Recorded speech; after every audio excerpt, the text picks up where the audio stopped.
I just moved into an old house that my friend used to live in 3 years ago. The house was beautiful. It was also a bit unsettling. There were rumors that the house was haunted, but I never really put much stock in that kind of thing. The first few weeks were uneventful. I spent my days unpacking, cleaning, and getting to know the creaks and groans of the house.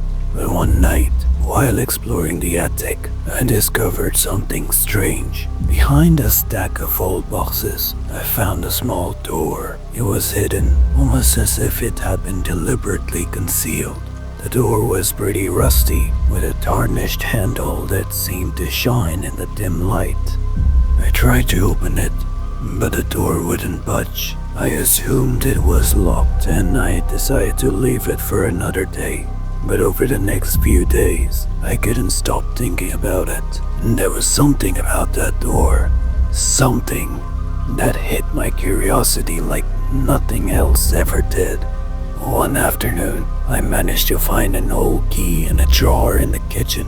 It looked like it could fit the door, so I rushed back to the attic, and to my absolute surprise, the key slid easily into the lock and the door creaked open. What I found inside was both strange and horrifying. The room was small, barely big enough to stand in. It was filled with dust and old furniture that looked like it hadn't been touched in years. But the strangest thing was the wall. On the far side of the room, there was a large mirror. It was covered in a thick layer of dust, but I could still see my reflection in it. As I stared at myself, I noticed something odd. There was another figure standing behind me. I spun around, but the room was empty. My heart pounded in my chest as I turned back to the mirror. The figure was still there, standing right behind me, but it wasn't me. It was a woman, dressed in old-fashioned clothing, with dark, hollow eyes. Her face was pale, almost ghastly. I couldn't move, couldn't speak. Then, as if on cue, the woman in the mirror smiled. I stumbled backward, my breath absolutely shallow, but the woman didn't move. She just stood there, smiling. I ran out of the room, slamming the door behind me. The next day, I tried to find out more about the room. I browsed through old family records and documents, but there was no mention of the room or the mirror. It was as if it had never existed.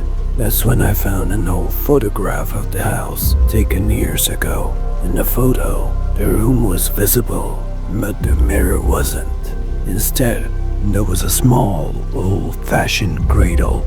The mystery unraveled when I spoke to my friend who lived there 3 years ago. "That room?" he said. "It used to belong to a woman named Helena. She was the last one to live in the house before it was abandoned. She had a baby, but the child died when it was just a few months old." My friend paused. His voice grew soft. Helena never recovered from the loss. She locked herself in that room for years, refusing to leave. They say she went mad, staring into that mirror almost every day, waiting for her child to return. I couldn't believe it. The woman in the mirror wasn't a ghost. It was Helena, still trapped in the reflection, waiting for her child. The mystery was clear now, but as I looked at the photo one last time, I noticed something even more disturbing. In the background of the photo, just behind Helena, there was a cradle, and inside it, there was something moving. I never went back to that room again. When I was a teenager, I spent the summer at my grandpa's old farmhouse. The house was massive, with creaky wooden floors, long hallways, and a large staircase. I loved the house, but it always felt like it was hiding something. The air was thick with silence, and there was a constant sense of being watched. One night, while everyone else was asleep, I decided to explore the house. I always heard strange things about the attic, so I figured it was time to check it out. The stairs creaked as I climbed, and when I reached the top, I found the attic door slightly open. I pushed it a bit further open and stepped inside. The room was filled with old furniture, boxes, and forgotten memories. The air was musty, and the only light came from a small window that let in the faint glow of the moon. I wandered around, looking through old trunks and boxes, when I heard something. It was faint at first, just a sound of footsteps. I stopped, and my heart raced wildly. The footsteps weren't coming from the floor above me. They were coming from behind me, from the far corner of the attic. I turned around, but there was nothing there. The footsteps continued, growing louder, as if someone was walking slowly towards me. I stood frozen, unable to move. Then I heard a whisper, so soft I almost didn't catch it. "Why are you here?" The voice sent a chill down my spine. I backed away, but the footsteps followed me, echoing in the empty space. I reached for the door, but it slammed shut before I could touch the handle. The footsteps stopped. The room fell silent. I tried to open the door, but it wouldn't budge. Panic set in as I realized I was trapped.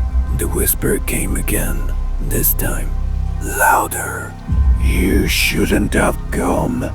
I turned to face the room. My breath quickened. In the dim light, I saw something moving in the shadows. A figure, tall and indistinct, but I could feel its presence. The door suddenly swung open, and I bolted out of the attic, not daring to look back. The next morning, I told my grandparents about what happened, but they just nodded as if they already knew. "You're not the first one to hear the footsteps," my grandpa said quietly. "It's been happening for years. I left the farmhouse that day, and I never went back. But sometimes, when I close my eyes, I still hear those footsteps following me." I had always been fascinated by abandoned places. There was something thrilling about exploring the forgotten corners of the world. When I heard about the vanishing house, I knew I had to see it for myself. The stories were strange. Locals said the house appeared in the woods only under certain conditions. A misty evening, just after sunset. It was said to be a beautiful, well-kept home, but anyone who entered never came out the same. So, I packed my bag with a flashlight and a camera, and I set out one foggy evening to find the house. It wasn't hard to spot, as the sun dipped a bit further. The mist thickened, and there it was, sitting in a clearing like it had been waiting for me the entire time. The house had its white paint glowing softly in the dim light. I hesitated for a moment before stepping onto the porch. The air felt heavier, like the house itself was watching me. Still, curiosity won out, and I pushed the door open. Inside, the house was immaculate. The furniture looked brand new, and the air smelled faintly of lavender.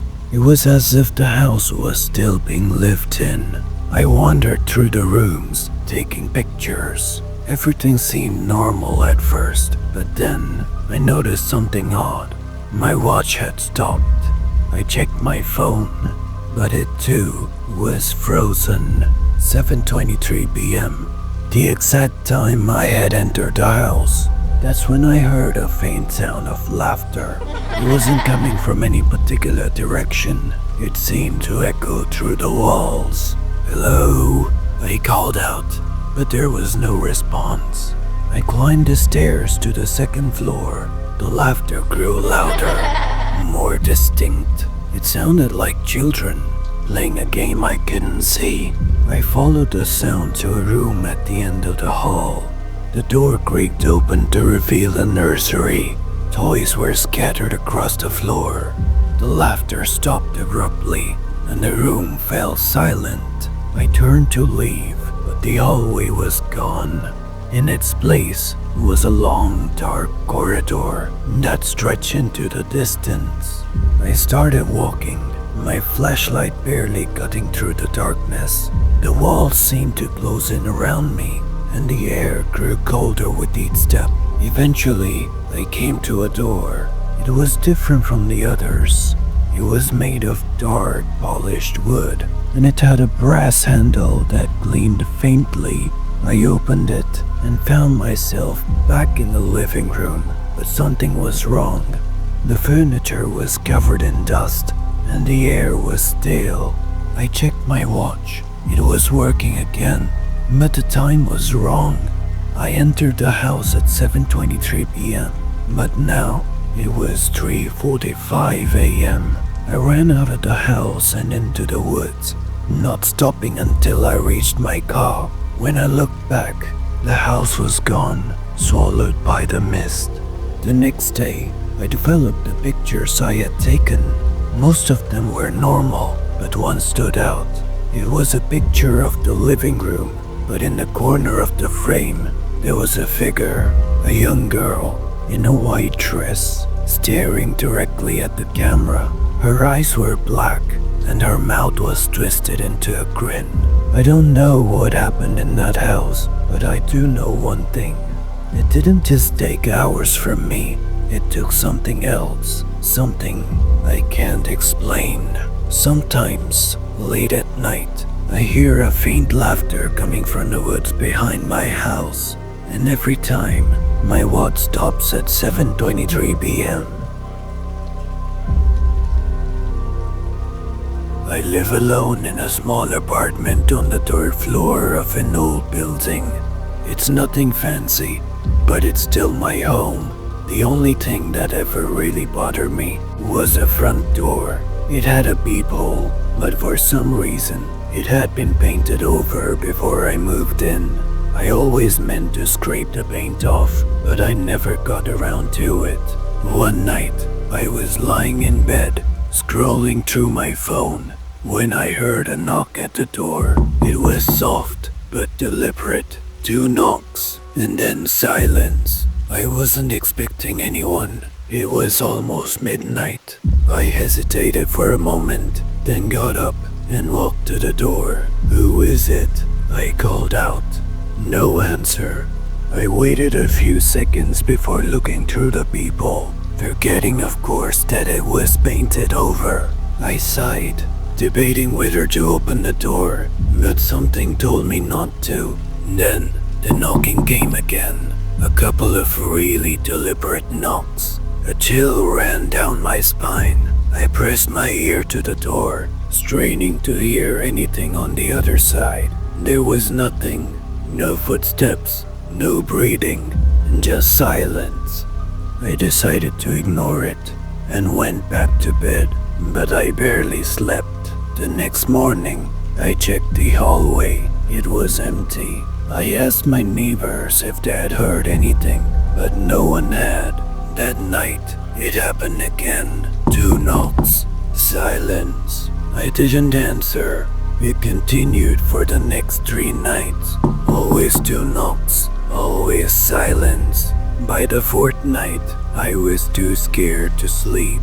I sat in the living room, waiting. At exactly 12 a.m., the knocks came again. I couldn't take it anymore. I grabbed a screwdriver and scraped the paint off the peephole. My hands were shaking as I pressed my eye to the glass. At first, I saw nothing but darkness. Then, as my vision adjusted, I saw him. A tall, thin man stood directly in front of my door. He was wearing a black suit, his face pale and expressionless. But the worst part, the part that made my stomach drop, was his eyes. He didn't have any. Where his eyes should have been, there was only smooth, featureless skin. I stumbled back, heart pounding. The knocking came again. 2 knocks.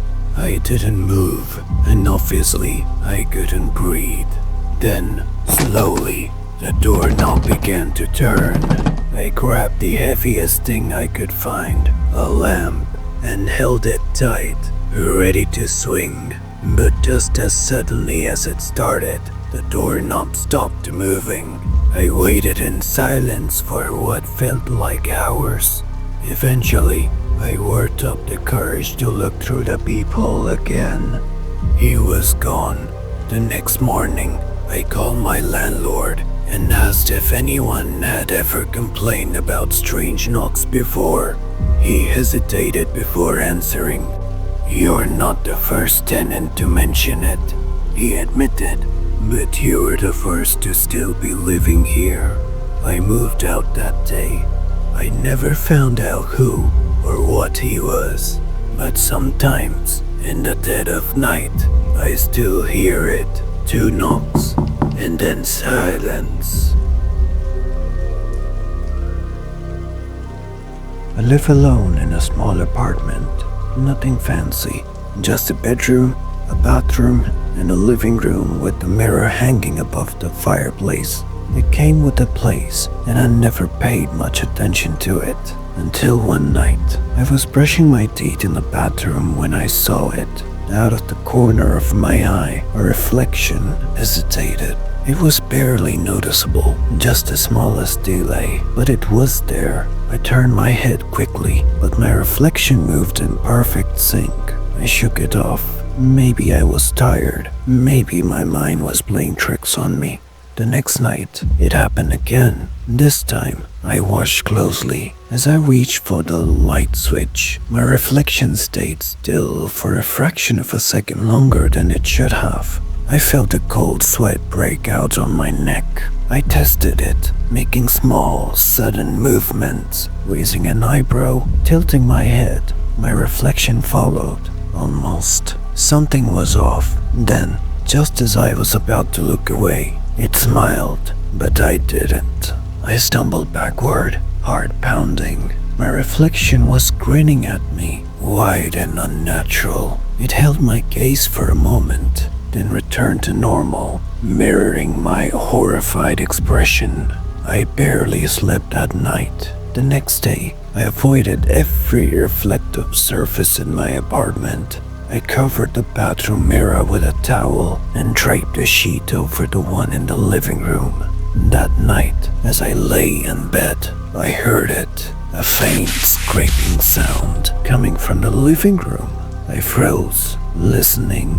It was slow but deliberate, a dragging sound, like something heavy moving against glass. My stomach dropped. I got out of bed as quietly as I could and crept towards the living room. My hands were shaking as I reached for the light switch. The room flooded with light. The sheet covering the mirror had been pulled halfway down. I couldn't breathe. The reflection in the mirror was still covered, but I was standing in front of it. Then, before my mind could process it, it moved. Not like a reflection, but like something trapped behind the glass. It pressed its hands against the surface, staring at me with hollow and really hungry eyes. I ran. I grabbed my car keys and drove straight to my brother's house, refusing to look at my rear view mirror the entire way. The next morning, I called a moving company. I didn't go back inside. I didn't pack my things. I didn't even cancel my lease. I never looked in a mirror again. But sometimes, in dimly lit places, I see something out of the corner of my eye, a reflection that doesn't quite belong, and I know it's still looking for me.